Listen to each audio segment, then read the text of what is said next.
It was such a inspirational line coming from our honorable Prime Minister. क्या बात है, क्या बात है। शक्ल देखिए, नहीं बंधु, बस शक्ल देखिए आप। बड़ी कठिनाई से मोहतरमा अपनी भावनाओं को किस प्रकार से नियंत्रित किए हुए हैं और आप जानकर अचंभित हो जाओगे, भौचक्के हो जाओगे कि यही व्यक्ति मिताली राज का सिल्वर स्क्रीन पर प्रतिनिधित्व करेंगी। साला जिए कि नहीं जिए। नमस्कार, स्वागत है आपका टीएफआई पर, जो है देश का सबसे विश्वसनीय ऑल्टरनेट न्यूज मीडिया पोर्टल। और मैं अनिमेश पांडे आपको परिचित कराऊंगा बॉलीवुड की उस महामारी से जो कोरोना को भी मात देने में सक्षम है और इस बात को सत्य सिद्ध करती है कि बॉलीवुड का सच में कोई इलाज नहीं।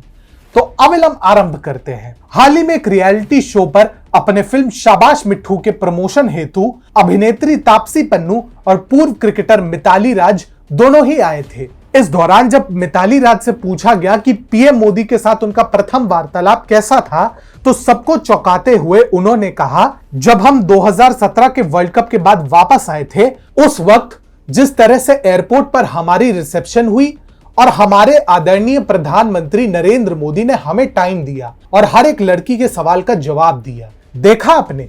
अब स्मरण कीजिए वो समय जब भारतीय महिला हॉकी टीम मात्र कुछ गोलों से इतिहास रचने से चूक गई और टोक्यो ओलंपिक में उन्हें चौथे स्थान से संतोष करना पड़ा। महिला टीम का अपने भावनाओं पर कोई नियंत्रण नहीं था और तब मोदी जी ने उन्हें सांत्वना देते हुए यह कहा था, बिल्कुल निराश नहीं होना है।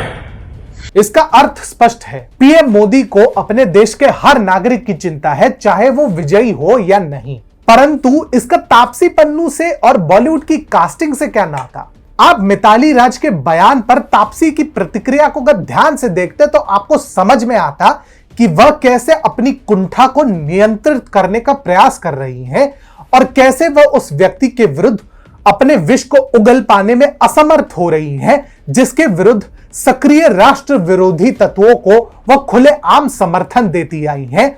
और यही व्यक्ति एक ऐसे व्यक्ति को सिल्वर स्क्रीन पर चित्रित कर रही है जिसे ना अपने राष्ट्र पर शर्म है, ना अपने संस्कृति पर।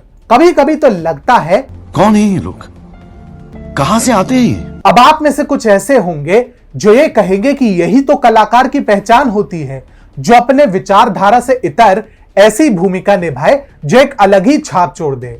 परंतु हर कोई प्रकाश राज या तबू नहीं होता और बॉलीवुड और अच्छी कास्टिंग का तो मानो 36 का आंकड़ा है, क्योंकि बात जब योग्यता की हो तो बॉलीवुड भी लाइक वो नहीं हो पाएगा।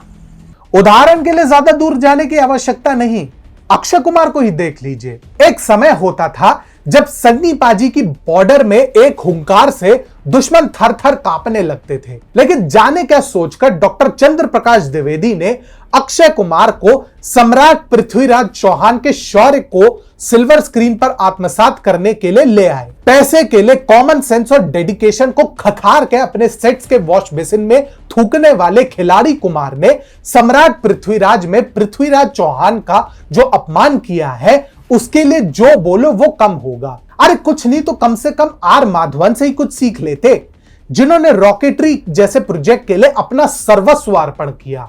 और इस अंश मात्र से ही आप समझ सकते हैं कि अच्छी कास्टिंग कितनी महत्वपूर्ण है। How many people like me? How many, Mr. Khan? Fools who've been victims of their own patriotism. I will fight. चलिए, मैडी अन्ना जितने दृढ़ निश्चयी नहीं तो कम से कम शेरशाह के सिद्धार्थ मल्होत्रा जितने परिपक्व तो बन ही सकते थे कि कम से कम जो भूमिका मिली है उसके साथ आप न्याय करो। परंतु जिस परिपाटी पर बॉलीवुड चल रहा है उससे तो ऐसा प्रतीत होता है कि उन्हें योग्यता या निष्ठा से कोई वास्ता नहीं और ये इनके उद्योग के लिए शुभ संकेत तो बिल्कुल नहीं है।